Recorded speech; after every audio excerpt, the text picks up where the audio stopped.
Good evening, everybody. You are welcome to Zion Baptist Church, Akure. It's time for our discipleship lifestyle, which is our church program for today.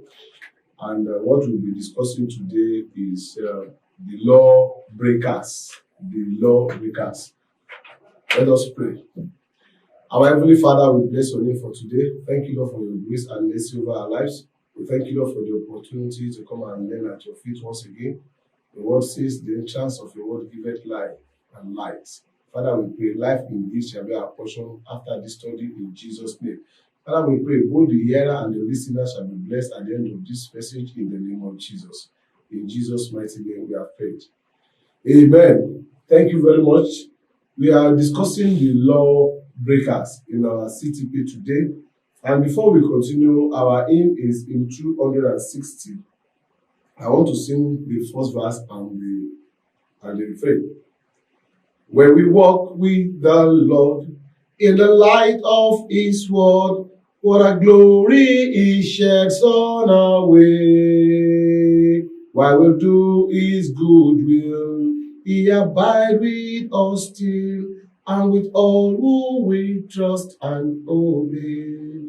Trust and obey. For there's no other way to be happy in Jesus but to trust and obey. From the hymn, you say, when we walk with the Lord in the light of His word, what a glory He sheds on our way. While we do His good will, He abide with us still, and with all who we trust and obey.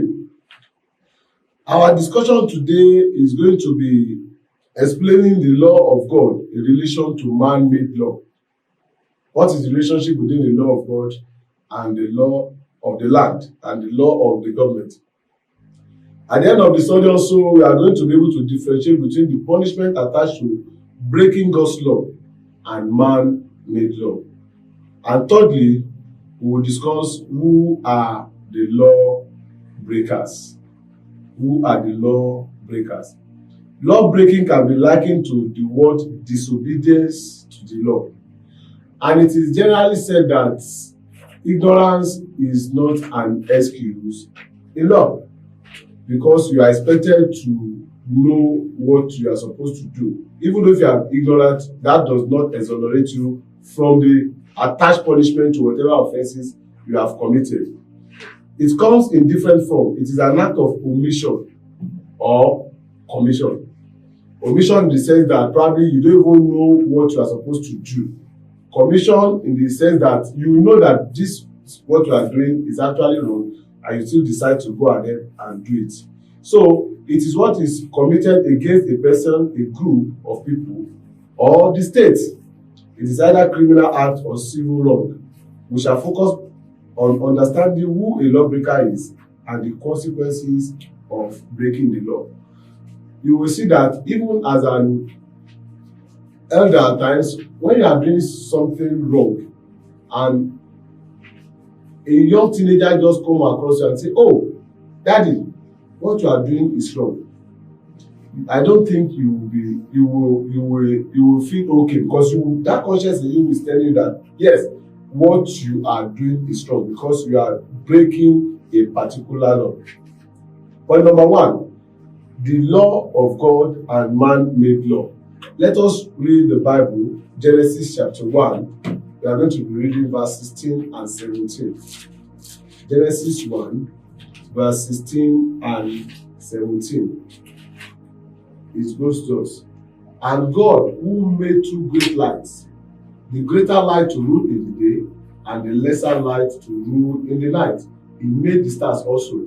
And God set them in the firmament of the heaven to give light upon the earth. Genesis chapter 2, from verse 1 to 19. I will quickly read here from verse 1 to 19. I'll start from verse 5. It's all about Adam and Eve. And every plant of the field before it was on the earth, and every herb of the field before it grew, for the Lord God had caused it to rain upon the earth. And there was not a man to till the ground, but there went up a mist from the earth, and the water and watered the whole face of the ground. And the Lord God formed man of the dust of the ground and breathed into his nostrils. Because of our time, I will jump to verse 16. And the Lord God commanded the man, saying, of every tree of the garden thou mayest freely eat, but of the tree of the knowledge of good and evil thou shalt not eat of it. For in the day that thou eatest thereof, thou shalt surely die. Verse 18. And the Lord God said, it is not good that the man should be alone. I will make him an helpmate for him. And out of the ground the Lord God formed every beast of the field and every fowl of the air, and brought them unto Adam to see what he would call them. And whatsoever Adam called them, all the creatures, that was the name thereof. We see here that God actually gave Adam here that, look, out of all the trees that are present here, you can eat of everyone, but this particular one you should not touch. Laws are rules and regulations guiding the affairs of men. Just like the saying, where there is no law, there is no sin. Where there is no law, there is no sin. Likewise, where there are laws, there will be lawbreakers and sinners. The law of the land creates a duty to do or not. An example of these laws are the Constitution of Nigeria and the Criminal Code Act, the Act of Labour, Company and Allied Matters, and so on. A Christian is one who follows Jesus Christ and obeys God. We are coming down to the spiritual aspect now. Christ spoke while he was on earth about God's government being established here on earth. For this purpose, we are to yield to and obey, submit ourselves to the government. But must Christians also obey the governments of men? As a Christian, are we supposed to obey the law of the land? Are we supposed to obey the law of the land? Yes, they are supposed to obey the law of the land, because the government of the land still, God has given them the authority to supervise and giving them the sovereignty on the land. So we are, as Christians, we are also expected to obey and abide by the rules of the government of the land. What should our attitude be towards our country's government? Do we have responsibilities to reform it? Are Christians free to speak evil of individuals in authority if they do not like what they do? What about taxes? Does God require that they be paid? Even the Bible says, let's give unto Caesar what belongs to Caesar. So as Christians, we are supposed to pay our taxes. We are supposed to obey the rules of the land. One of the major rules that almost everybody breaks, including Christians, is the traffic law. Everybody is in a hurry. But one thing that we should bear in mind, that as simple as that traffic law is, it can cause a lot of problems that even might go beyond what we expect. Because in the traffic law, if you are not supposed to move and you move, if you are free, you can be lucky. But if somebody else that is supposed to be the legitimate owner of that land, that period, just show from nowhere and it causes accidents, will be speechless. I will not be able to even defend our action. So as Christians, we should ensure that we obey the law of the land. No matter how small the person is, once you disobey law, once you are held, you cannot talk, because you know that what you have done is wrong. So the only thing that can keep our heads up is to ensure that, yes, we are standing upright. We are doing what is right. What does the law ask us to do? How am I supposed to move? Are you following that rule? So as Christians, we should know every country has some of human government. There is no escaping the need to address how and whether a Christian is required to obey man-made laws, status or. However, there can be no power or any government except what God allows. That means whatever government has permitted, whatever government has permitted to rule over us in the land, we must be ready to operate with them. We must be ready to obey. We must be ready to abide with the laws of the land and make sure that we do what we are expected to do. 2, the lawbreakers. According to the scriptures, the lawbreakers are those who transgress the commandment of God, they are generally referred to as sinners. It can be said that, okay, it is the law of the land. Physically, maybe the law enforcement agency might come to handle and deal with you. But spiritually, we say that, oh, you are a sinner in the presence of God. The children of Israel are often cited as example of disobedient generation. You can see that in the book of Nehemiah 9:26. But truly, man has been a lawbreaker from creation till now. In the world today, lawbreakers are either those who commit criminal acts or civil wrong against the state, individuals or group of persons. They include murderers, armed robbers, all sorts of things, tax evaders, liars, impersonators, pirates, and so on. Spiritually, anyone who disobeys God's word is a lawbreaker. What we are saying here is that you can be a lawbreaker to the law of the land, to the law of Nigerian government. You can also be a lawbreaker to God. And we call that being a sinner now, if you disobey the law and commandment of God. And I know that in the law of the land, there is no ignorance. Oh, I don't know I'm supposed to do this. I don't know that that place is one way. Once the place is one way and you just enroute that place and you are caught, definitely you have committed an offense. There is a purpose behind every provision of the law. Because all the laws are actually to guide us, to make us to live a better life. They are to ensure that we live a better life. The laws are for us, not for the people that introduce the law. For things to be orderly, for everybody to live a good life, that's why we have the law. Even spiritually, because you see that if we obey the law of God, we will live a good life, we will live a better life, we will live a very smooth life, because God says, oh, do not fornicate, do not lie, do not disobey, do not do idolatry. If we obey all these things, we will see that it is we ourselves that will enjoy the benefit of obeying these laws, because the laws are for us to enjoy if we abide by it. It is not to enslave us, it is to make us to live a better life. But if you choose to disobey, by the time of the consequences of the sin comes on you, you will see that you might not be able to bear it.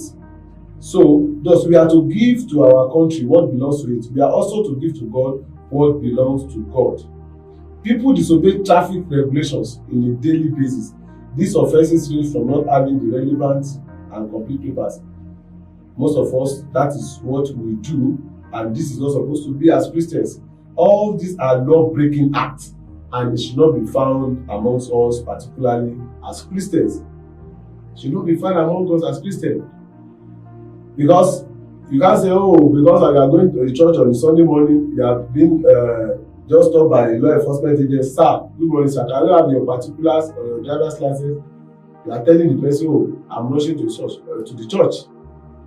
That is not an excuse. We should get all the necessary things we are supposed to do.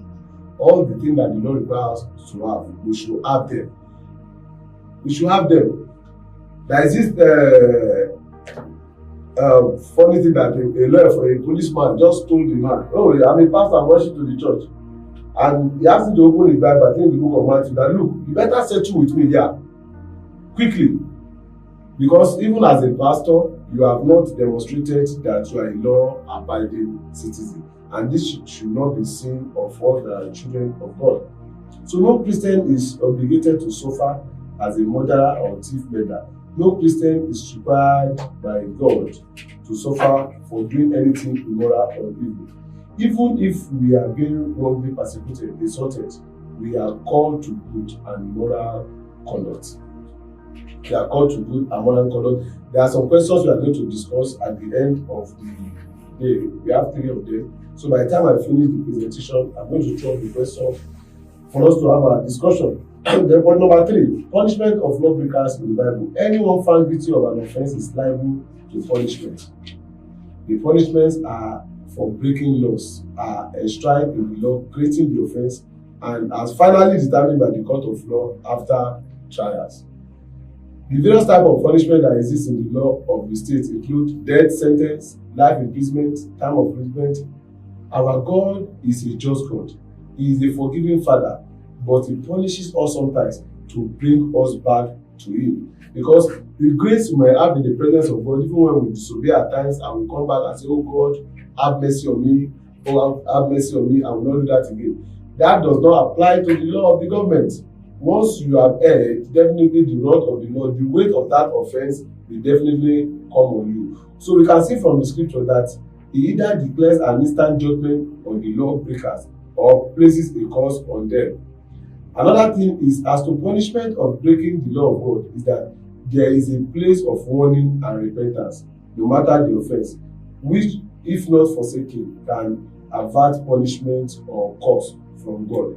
That means, unlike the law of the land, there is some element of grace for us before God Almighty if we go astray and we come back to God for forgiveness and mercy. But that may not apply to the law of the government of the land. The weight of the offenses that are committed will definitely come on us. And also, another way for law breaking is that we should also ensure that we have respect for all the law enforcement agents, so that they will not take us to be a rebel to them. 4. Penal consequences for breaking certain law. We have different penal consequences. Various law governs various offences. The constitutions and various legislations of the National Assembly, such as administration, for breaking a particular law, for example, murder is death penalty, rape, life imprisonment, armed robbery, death penalty, manslaughter, and so on. So we must extremely be careful so that we do not suffer because of our own misconduct. And we should not allow our action unconsciously at times to push us to be a lawbreaker. There is no glory in suffering as a criminal and subjecting the name of God to ridicule. Repent now to avoid facing any of the aforementioned consequences, because it is not supposed to be had even among us as children of God.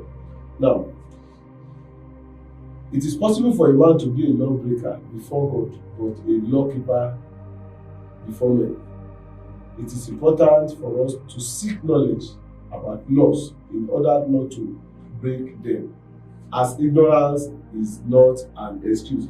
That means we should be aware of happenings around us. We should get to a new place, we should ask, "Oh, how are things done in this place? Can I park here? How do they move? What is the closure?" If you go to your estate, you are going in, you see a gate, you can ask, "Oh, what time do they close this gate? What time do people move here? What kind of people cannot move?" So we'll be able to abide, because ignorance can never be an excuse. So we should seek for information around us to know the laws of the land where we are. God knows and sees us when we break laws, even if no one sees us, as nothing can be hidden from Him. An unrepentant lawbreaker of both law of God and man-made laws will receive punishment, which is eternal damnation. This will never be our portion in Jesus' name. We are enjoined to obey God and lawful authorities too. The Bible says, "Render to Caesar the things that are Caesar's, and to God the things that are God's." That means whatever the law of the land has demanded from us to do as a law-abiding citizen, as Christians, we should also do. Now, the questions that I want us to react to, I'm going to mention them, just 3 of them. How can we identify and deal with an unjust law? Unjust law is not just like maybe the law of the government of the land that we think that, oh, it is not just. As Christians, how can we identify and deal with the unjust law? 2, we should discuss how Christ's disciples can effectively keep God's commandments without breaking man-made laws, and vice versa. How can we keep God's commandments and not breaking the law of the land? Also, how can we keep the law of the land also without breaking the law of God? Then the last one is, if you suffer, you should not be as a murderer or as a thief or any kind of criminal act. So we should react to those 2 questions. How do we identify and deal with unjust law? Then how can we abide with the law of God without breaking man-made laws? How can we also abide by the man-made laws without breaking the law of God? And we should also differentiate between the law of God and man-made law. Thank you, and God bless.